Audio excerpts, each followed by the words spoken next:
नमस्कार, आप देख रहे हैं द क्रेडिबल न्यूज। मैं हूं शालिनी। क्या देश के अंदर फिल्मों को लेकर भी एक चलन बन चुका है कि झूठ बेचोगे तो टैक्स माफ और सच दिखाओगे तो 24 घंटे के अंदर पिक्चर साफ।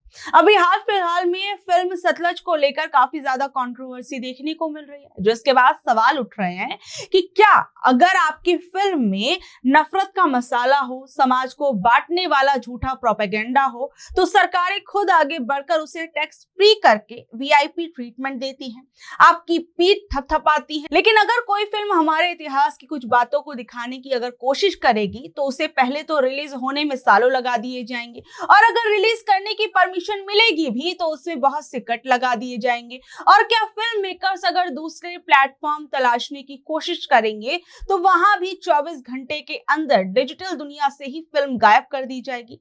आप देखिए, the Kashmir files, Bengal files, Tashkent files, Kerala story, the Kerala story 2, न जाने ऐसे बहुत सी स्टोरीज थी जो आपको कई डिजिटल प्लेटफॉर्म्स पर मिल जाएंगी।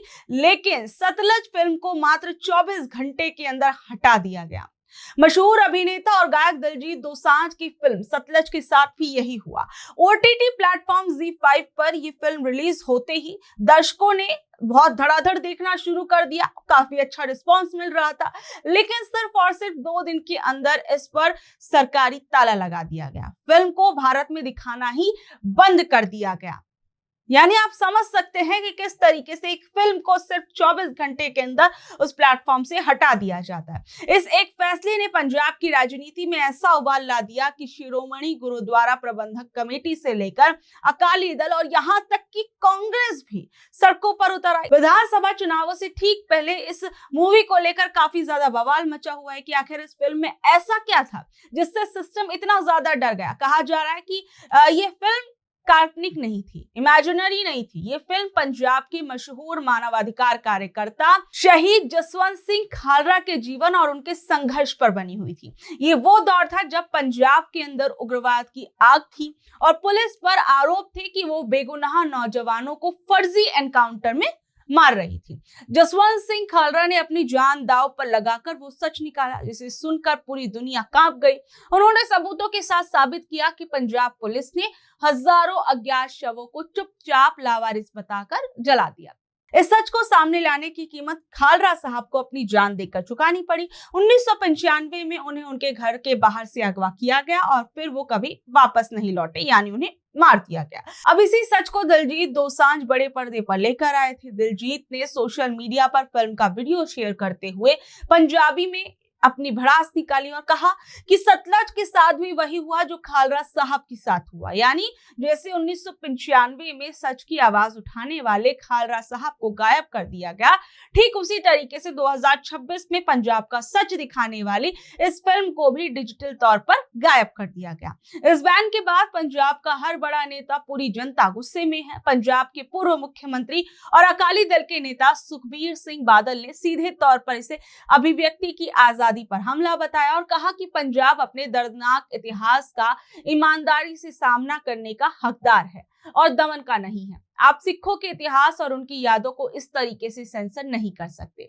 वहीं राज्यसभा सांसद हरभजन सिंह तक ने इस पर पोस्ट कर दिया और लिखा कि जलियांवाला बाग का हत्याकांड तो बाहरी लोगों ने किया था, वो एक बड़ी त्रासदी थी, लेकिन जब अपने ही लोग जिन पर सुरक्षा की जिम्मेदारी हो वही आपके डर का कारण बन जाते हैं तो वो दर्द ज्यादा गहरा हो जाता है। हरभजन ने कहा कि पंजाब की माताएं आज भी अपने बेटों का इंतजार कर रही हैं और इंसाफ की आस में बैठी हैं। सच को हमेशा के लिए दबाया नहीं जा सकता। सिखों की सबसे बड़ी संस्था SGPC ने तो पंजाब के युवाओं से यह अपील की कि वो इस फिल्म को जरूर देखें ताकि उन्हें पता चले कि पंजाब ने कितना बुरा दौर देखा है और खालरा जी का योगदान क्या था।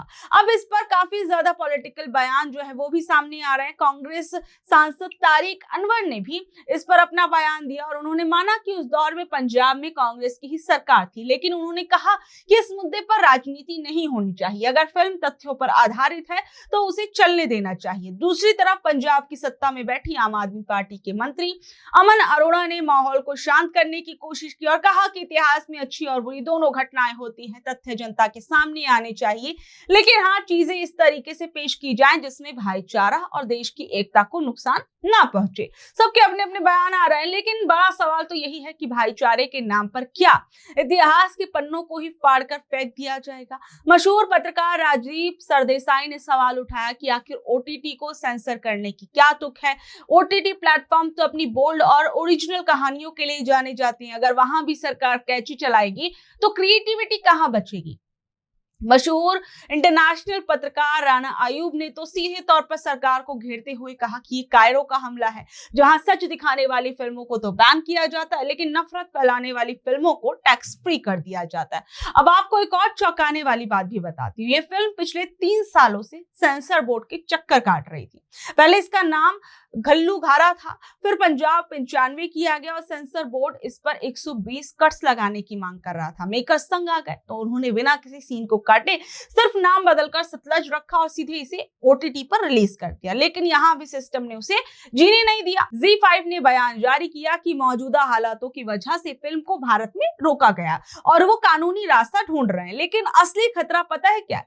असली खतरा इस एक फिल्म के बैन होने का नहीं है, असली खतरा है उस डर के माहौल का जो इस बैन में पैदा होगा। अब कोई फिल्म मेकर पंजाब के इतिहास या किसी भी संवेदनशील मुद्दे पर फिल्म बनाने से पहले 100 बार सोचेगा, या फिर किसी और भी ऐसे सेंसिटिव मुद्दे पर फिल्म बनाने से पहले लोग 100 बार सोचेंगे। वो सोचेंगे फिल्म तो बना दी जाएगी, पहले उसे बनाने में ही बहुत सारी प्रॉब्लम्स आएंगी और उसके बाद अगर जैसे तैसे करके वो फिल्म बन भी जाएगी तो सेंसर बोर्ड के पास जाएगी। सेंसर बोर्ड उसके अंदर बहुत से कट्स लगाने के लिए कहेगा और बची कुची जो फिल्म होगी वो दर्शकों तक पहुंचाने का क्या ही मतलब रह जाएगा। अगर कोई सच्ची कहानियां दिखाना चाह रहा है तो ठीक इसी तरीके से सतलज फिल्म के साथ भी हो रहा है। लेकिन इसी को कहते हैं कि आप देखिए कि डर के मारे जो सच है वो एक दिन खुद ही चुप हो जाएगा। इस मूवी को लेकर काफी ज्यादा बवाल तो देखने को मिल ही रहा है। पंजाब के बीजेपी के प्रदेश अध्यक्ष को सामने आकर जवाब देना पड़ा। उन्होंने कहा कि पंजाब के जो प्रदेश अध्यक्ष केवल सिंह ढिल्लों हैं, वो कहते हैं कि वो इस मामले को जल्द ही केंद्रीय नेतृत्व के समक्ष उठाएंगे और फिल्म को हटाए जाने की कारणों की जानकारी लेंगे। ढिल्लों ने मीडिया से बातचीत में कहा कि फिल्म को ओटीटी प्लेटफॉर्म से हटाने के फैसले को लेकर कई तरीके के सवाल खड़े हो रहे हैं। ऐसे में वो जो संबंधित केंद्रीय मंत्री हैं, पार्टी नेतृत्व से बात करेंगे और ये जानने की कोशिश करेंगे कि आखिर किन कारणों से ये फैसला लिया गया। और उन्होंने कहा कि अगर किसी भी तरीके की गलतफहमी या तथ्यात्मक स्थिति सामने आती है तो उसे भी साफ किया जाएगा। देखिए, इस पूरी कंट्रोवर्सी के अंदर एक सवाल बहुत सीधा सा है। अगर हम अपने इतिहास के काले और दर्दनाक पन्नों को फिल्मों के जरिए भी नहीं देख सकेंगे तो खुद को दुनिया का सबसे बड़ा लोकतंत्र कैसे कहेंगे? क्या हमारी भावनाएं इतनी कमजोर हैं कि एक फिल्म से आहत हो जाती हैं, या फिर हमारा सिस्टम इतना डरपोक है कि वो सच का सामना नहीं करना चाहता? तो देखिए, सतलज फिल्म को लेकर बहुत सी कंट्रोवर्सी देखने को मिल रही है। कुछ लोग इसे धुरंधर फिल्म से भी कंपेयर कर रहे हैं कि देखिए, एक धुरंधर जैसी जो प्रोपेगेंडा फिल्म्स होती हैं उनको तो रिलीज कर दिया जाता है, बढ़ चढ़कर जो लोग हैं उसे देखने के लिए जाते हैं, लेकिन सतलज जैसी मूवीज को रिलीज नहीं किया जाता। पहले तो रिलीज करने में ही सालों साल लगा दिए जाते हैं और अगर रिलीज करने का मौका दिया भी जाता है तो उसके अंदर जो है कट्स इतने ज्यादा दे दिए जाते हैं कि फिल्म मेकर्स खुद ही पीछे हट जाते हैं कि हम इसे बड़े पर्दे पर रिलीज नहीं करेंगे, तो इससे अच्छा हम छोटे पर्दे पर यानी जो डिजिटल प्लेटफॉर्म है वहां पर हम लोग रिलीज करेंगे। लेकिन वहां पर भी जाने के बाद 24 घंटे के अंदर इस मूवी को हटा दिया जाता है। अब ZEE5 जो है इस पर क्लैरिफिकेशन दे रहा है कि हम कोशिश कर रहे हैं कि ये मूवी जो है वो दोबारा से आ जाए और लगातार हम इसकी कोशिशें कर रहे हैं। लेकिन सवाल यही है कि अब मूवी जो है वो हटाई क्यों गई,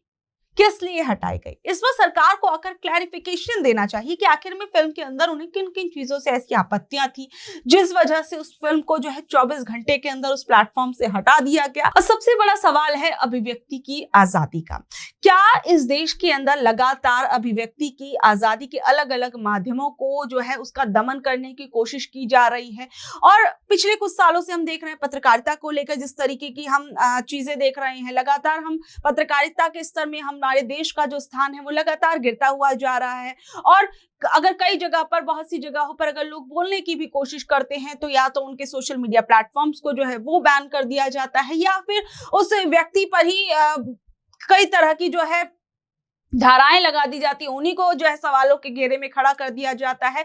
तो पिछले कुछ सालों से जिस तरीके से अभिव्यक्ति की आजादी पर रोक लगाने की कोशिश जो है की गई है, उस पर कई तरीके के सवाल जो है वो उठ रहे हैं सरकार को लेकर। बहरहाल आप लोग इस खबर पर क्या कुछ कहेंगे, नीचे दिए कमेंट बॉक्स में जरूर बताइएगा और ऐसी अपडेट से जुड़े रहने के लिए देखते रहिए द क्रेडिबल न्यूज। मैं हूं शालिनी, धन्यवाद।